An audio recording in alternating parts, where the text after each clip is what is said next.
बांग्लादेश अपनी आजादी का 50वां जश्न मना रहा है और इस खास मौके पर यहाँ पर मुख्य अतिथि बनकर, मेहमान बनकर आए हुए हैं प्रधानमंत्री नरेंद्र मोदी। आज बड़े बड़े तमाम कार्यक्रमों में उन्होंने शिरकत की है। वॉर मेमोरियल जाकर यहाँ पर शहीद हुए सैनिकों को अपने श्रद्धा सुमन, श्रद्धांजलि अर्पित की, उनके बलिदान और शौर्य को याद किया। इसके अलावा प्रधानमंत्री आज शाम जब एक बड़े कार्यक्रम में शामिल हुए जिसमें शेख मुजीबुर रहमान, जो कि बांग्लादेश के पहले राष्ट्रपति थे, उनकी 100वीं जयंती के इस खास मौके पर उनके शौर्य को याद करते हुए उन्होंने कहा कि बांग्लादेश को बनाने में सबसे बड़ी भूमिका उनकी रही थी और इसी वजह से इस धरती से मैं उनको करता हूं नमन। प्रधानमंत्री नरेंद्र मोदी ने वक्त की वाहिनी के सैनिकों को भी, उनके शौर्य को भी नमन किया और इसी के साथ ही अपने आप को भी संबद्ध करते हुए ये कहा कि दरअसल बांग्लादेश की आजादी हिंदुस्तान को भी उतनी ही चाहिए थी जितनी कि बांग्लादेश के लोग उस वक्त महसूस कर रहे थे, उसको हिंदुस्तान भी उसी शिद्दत से महसूस कर रहा था। फिर हमने खुद को एसोसिएट भी किया और ये कहा कि जब मैं 20-22 साल का था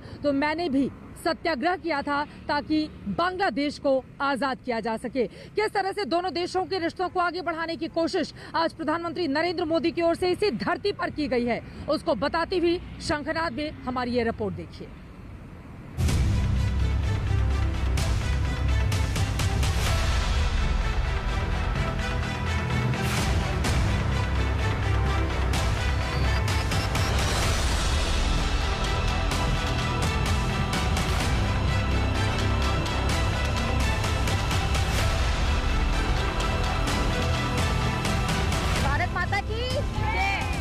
विदेशी जमीन पर भारत माता की जय के नारों की गूंज।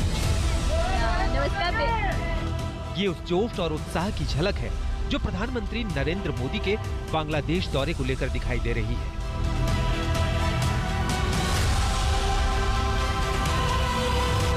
जश्न आजादी की स्वर्ण जयंती पर पीएम मोदी की बांग्लादेश में मौजूदगी को शेख हसीना सरकार बड़ा सम्मान मान रही है, तो बांग्लादेश के आम लोग मोदी के दौरे को विकास में सहयोग की नई उम्मीद के रूप में देख रहे हैं।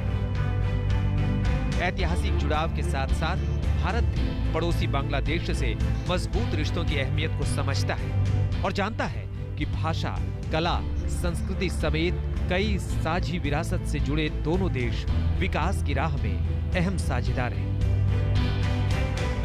देखिए, जोश, उत्साह, उमंग हिंदुस्तान के साथ बांग्लादेश के जो रिश्ते हैं या फिर यहाँ के जो लोग हैं वो अपने आप को कल्चर, चाहे संस्कृति के तौर पर हो चाहे दूसरी तौर पर हो, अपने आप को एसोसिएट पाते हैं, संबद्ध पाते हैं। इसी वजह से जबरदस्त उत्साह, चाहे कल हमने ढाका में बातचीत की हो, आज ढाका में लोगों से हमारी मुलाकात हुई तो हमने पूछा पीएम को लेकर किस तरह का उत्साह है। जबरदस्त रिस्पॉन्स यहाँ पर लोगों को देखने को मिला। और यही वजह है कि कोरोना काल में 497 दिनों बाद पीएम मोदी ने अपनी पहली विदेश यात्रा के लिए बांग्लादेश को ही चुना। बांग्लादेश की आजादी की 50वीं सालगिरह पर पीएम मोदी ढाका पहुंचे तो पूरा का पूरा शहर उनके रंग में रंगा नजर आया। पीएम मोदी की यह बांग्लादेश यात्रा दोनों देशों के रिश्तों की नई इबारत लिखने की पहल है, साथ ही इसके बड़े कूटनीतिक मायने भी हैं। यही वजह है कि पीएम मोदी के स्वागत के लिए खुद बांग्लादेश की प्रधानमंत्री शेख हसीना ढाका एयरपोर्ट पहुंची और फूलों का गुलदस्ता देकर पीएम मोदी का बांग्लादेश की धरती पर वेलकम किया। हमें बहुत खुशी है कि यह हमारा बड़ा स्पेशल ओकेजन है। यह हमारा स्वाधीनता का 50 बच्चर है और ये स्वाधीनता में इंडिया ने जो हमारा साथ दिया उसको इस मौके में हम उन लोगों का फिर धन्यवाद देते हैं, याद करते हैं उन्होंने हमारे स्वाधीनता के लिए हमारे भारतीय सोल्जर लोग ने अपना खून दिया। बिल्कुल। और उसके साथ साथ हम लोग हमारे बंगबंधु जाति के पिता, उनका 100 साल सालगिरह मना रहे हैं। ढाका एयरपोर्ट पर गार्ड ऑफ ऑनर के बाद प्रधानमंत्री मोदी का काफिला राष्ट्रीय शहीद स्मारक पहुंचा। पीएम मोदी ने बांग्लादेश की आजादी के लिए शहीद हुए मुक्ति योद्धाओं को श्रद्धांजलि दी। साथ ही उनकी याद में एक पौधा भी लगाया और विजिटर बुक में लिखा, उनका शौर्य आने वाली पीढ़ियों को अन्याय से लड़ने और हक की हिफाजत की प्रेरणा देता रहेगा। दरअसल शौर्य की यही गाथा भारत और बांग्लादेश के रिश्तों का बुनियादी आधार भी है। क्योंकि 1971 से पहले जब पाकिस्तानी हुक्मरान तत्कालीन पूर्वी पाकिस्तान यानी आज के बांग्लादेश के लोगों पर जुल्म ढा रहे थे, तो इस जुल्म सितम के खिलाफ शेख मुजीब की लड़ाई को भारतीय सेना ने असल अंजाम तक पहुंचाया था और यहीं से बांग्लादेश का उदय हुआ। 26 मार्च 1971 को जब बांग्लादेश आजाद हुआ था, 50वीं सालगिरह बांग्लादेश मना रहा है और इस वजह से आज का दिन बांग्लादेश के लिहाज से काफी ज्यादा अहम हो जाता है। और उसमें इंडिया का रोल कितना ज्यादा बड़ा था ये बताने की जरूरत नहीं है, क्योंकि दुनिया के नक्शे पर हिंदुस्तान के कदमों के कारण एक नए देश का उभार हुआ था, वो बांग्लादेश है। आज वो अपनी आजादी की 50वीं सालगिरह मना रहा है।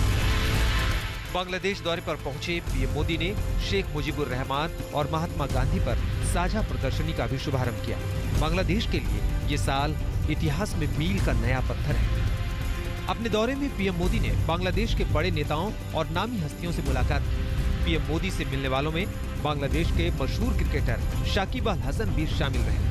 प्रधानमंत्री नरेंद्र मोदी आज न केवल दोस्ती और साझेदारी का पैगाम लेकर बांग्लादेश पहुंचे, बल्कि इस दौरे में आम बांग्लादेशी नागरिकों के सेहत की फिक्र का संदेश भी था। कोरोना काल में पीएम मोदी अपनी इस बांग्लादेश यात्रा में कोरोना की 12 लाख वैक्सीन लेकर ढाका पहुंचे थे, जिसके लिए शेख हसीना ने पीएम मोदी का आभार जताया। वैक्सीन डिप्लोमेसी के जरिए पीएम मोदी के दोस्ती के संदेश से बांग्लादेश में रह रहे भारतीय भी बेहद खुश नजर आए। जो भारत और बांग्लादेश ने जो वैक्सीन का मैत्री का जो किया है, उसी का नतीजा है कि मैं पहला यहाँ पे वैक्सीन मिल चुकी है। मिल चुकी है। प्रधानमंत्री गिफ्ट लेकर आए भी हैं वैक्सीन। हाँ, वैक्सीन के गिफ्ट लेकर भी आए हैं और इससे भारत बांग्लादेश के रिश्ते बहुत ज्यादा मजबूत हुए हैं। 50 साल पहले भारत के सहयोग से बांग्लादेश का उदय हुआ और दोनों देशों के बीच आपसी सहयोग की शुरुआत हुई। 50 साल बाद अब पीएम मोदी इस दौरे से दोनों देशों के रिश्तों की नई शुरुआत हो गई है। बांग्लादेश से चित्रा त्रिपाठी के साथ आज तक ब्यूरो।